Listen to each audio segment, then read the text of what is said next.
دفتر میں کام کرتے ہوئے ایک صاحب کا موبائل چوری ہو گیا۔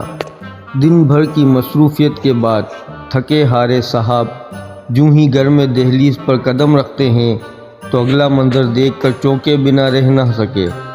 گھر میں ساس اور سسر اپنی بیٹی کا سامان پیک کیے ان کے منتظر تھے۔ بیگم اور ساس کی آنکھیں رو رو کر سرخ ہو چکی تھیں، جبکہ ان کے داخل ہونے پر سسر کے ماتھے پر نفرت کی لکیریں بھی عیاں ہونے لگی تھیں۔ پوچھنے لگے، کہاں لے کر جا رہے ہو میری بیوی کو؟ خیریت تو ہے؟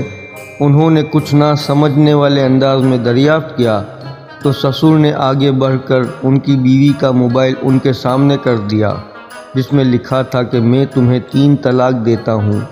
بیوی کو ان کے نمبر سے میسج آیا تھا۔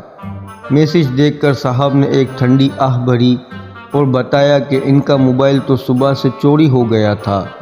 انہوں نے اپنی جیبیں الٹ کر سب کو یقین دلایا تو ان کی بیگم اپنی ماں سے لپٹ کر رونے لگی اور سسر صاحب نے اپنی ٹانگیں بیٹھے بیٹھے دراز کر لی۔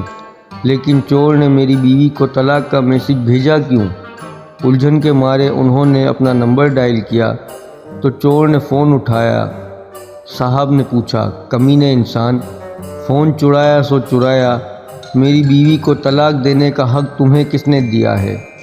چور نے اطمینان سے ان کی بات سنی اور کہنے لگا، دیکھیے صاحب، صبح جب سے آپ کا فون چرایا ہے مجھے آپ کی بیوی کے 3600 میسج موصول ہو چکے ہیں۔ کہاں ہو؟ کیا کر رہے ہو؟ کب آؤ گے؟ آتے ہوئے یہ لانا، اور ہاں یہ بھی جلدی آنا، دیکھو فلاں چیز ختم ہو گئی ہے، میں پاگل ہو گیا تھا اس لیے میں نے طلاق بھیجی تو میری جان چھوٹی۔